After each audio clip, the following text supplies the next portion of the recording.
Olá e sejam muito bem-vindos a mais um vídeo.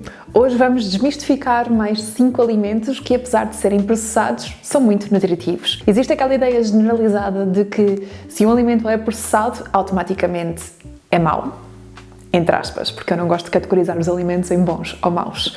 E existem muitos alimentos que, apesar de terem algum grau de processamento, ou seja, de serem descascados, de serem cozinhados, de serem triturados, ainda assim mantêm muitos dos seus nutrientes, o que faz dele um alimento que podem incluir na vossa alimentação saudável sem medo, a não ser que tenham alguma intolerância ou alguma alergia, como é óbvio. Este já é o segundo vídeo em que vos trago estes alimentos processados, mas saudáveis, e sei que vocês gostaram muito do anterior, por isso vamos a isto. O nosso primeiro alimento vai ser o iogurte natural, que pode ser um iogurte proteico, pode ser um iogurte natural simples, convém é não ser açucarado, nem ter grandes aditivos adicionados. Eu escolhi o iogurte porque é um alimento extremamente rico em micronutrientes e também em probióticos, que são as bactérias vivas que vivem no nosso intestino. Portanto, é muito boa ideia consumirmos essas bactérias ainda vivas para que elas possam povoar o nosso intestino e criar uma relação de simbiose connosco. Nós damos-lhes casa e alimento e elas dão-nos muitos benefícios. Benefícios que podem ir desde o bem-estar intestinal até ao bem-estar emocional, porque elas também nos ajudam a combater a depressão e a ansiedade, produzem também mais nutrientes como o butirato ou a vitamina K e protegem-nos também de infecções contra bactérias patogénicas. Eu gosto especialmente dos iogurtes grego ligeiro, dos iogurtes enriquecidos com proteínas, dos iogurtes Skyr, que não podemos classificar bem como iogurtes, e do kefir, que é ainda mais rico em probióticos do que o iogurte normal. Como disse inicialmente, aconselho um iogurte que tenha o mínimo de aditivos possível, o mínimo de adoçantes e o mínimo de açúcares adicionados. Depois, outro básico na nossa cozinha são as leguminosas em conserva. E eu sei que esta não é a opção ideal. O ideal seria demolharmos as leguminosas, deixá-las germinar, cozinhá-las com tempo, com pouco sal, mas isso nem sempre cabe no nosso dia-a-dia. E aqui o nosso objetivo é manter uma alimentação saudável, mas descomplicada. Portanto, estas leguminosas podem ser um aliado perfeito para o nosso dia-a-dia. Tentem apenas optar por leguminosas que tenham o mínimo de aditivos possível e o mínimo de sal também, apesar de recomendar que as deixem de molho durante algum tempo ou que as passem bem por água para retirar o máximo de sódio possível. As leguminosas são uma excelente fonte de fibra, são fonte de proteína, têm bastantes minerais como o magnésio e como o ferro, e algumas vão servir de alimento para aquelas bactérias tão benéficas que nós temos no intestino e que damos ao nosso corpo através do iogurte, por exemplo. Para quem tem o intestino um bocadinho mais sensível, pode ser boa ideia ir colocando as leguminosas aos poucos na vossa alimentação, de forma a criar tolerância. E caso, por exemplo, tenham a síndrome do intestino irritável e tenham alguma intolerância às leguminosas, as leguminosas em conserva normalmente são melhor toleradas, o que é bastante curioso. Estes são realmente dos meus alimentos preferidos e dos alimentos que nós mais usamos aqui em casa. Quer o feijão, quer o grão de bico, quer as lentilhas, quer as ervilhas, as favas, todas elas. Outro alimento muito prático para o dia-a-dia e que também não pode faltar aqui em casa são os peixes em conserva. E aqui eu falo não só do atum, mas também da cavala, da sardinha, do salmão, que cada vez mais começa a aparecer nos supermercados, enlatado em água e que fica perfeito numa massa, por exemplo, ou numa salada. Os peixes enlatados são uma opção proteica muito prática para aquele dia mais corrido em que não têm tanto tempo para cozinhar proteína e podem comprá-los tanto em água, que é uma versão mais leve, como em tomate picante, por exemplo, em azeite.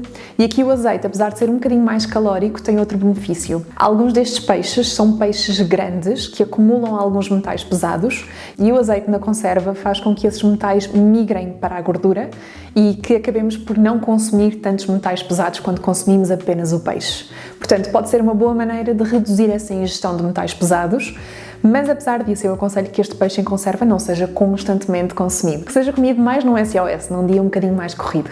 Claro que todos os alimentos em conserva vão ter muito mais sódio, portanto tentem compensar um bocadinho ao acrescentar menos sal à vossa refeição e ao escorrer bastante bem o peixe. Ainda assim, estes alimentos são muito nutritivos, quase todos eles são bastante ricos em gordura, portanto são bastante ricos também em ômega 3, e os peixes mais pequeninos, em que comem as espinhas também, como a cavala ou a sardinha, vão dar-vos também bastante cálcio. Eu sei que vocês vão gostar do próximo.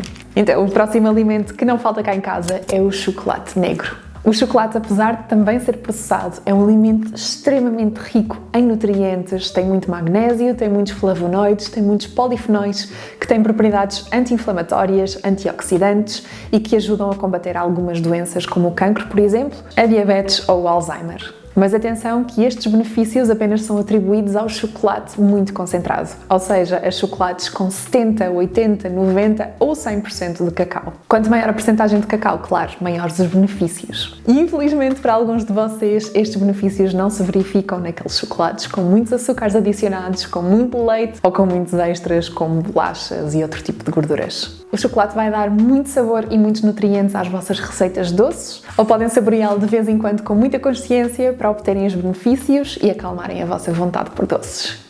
O próximo alimento são os vegetais congelados. Existe o mito de que os vegetais congelados não são boa opção e de que não são tão nutritivos quanto os vegetais frescos, mas na verdade acontece mais o contrário.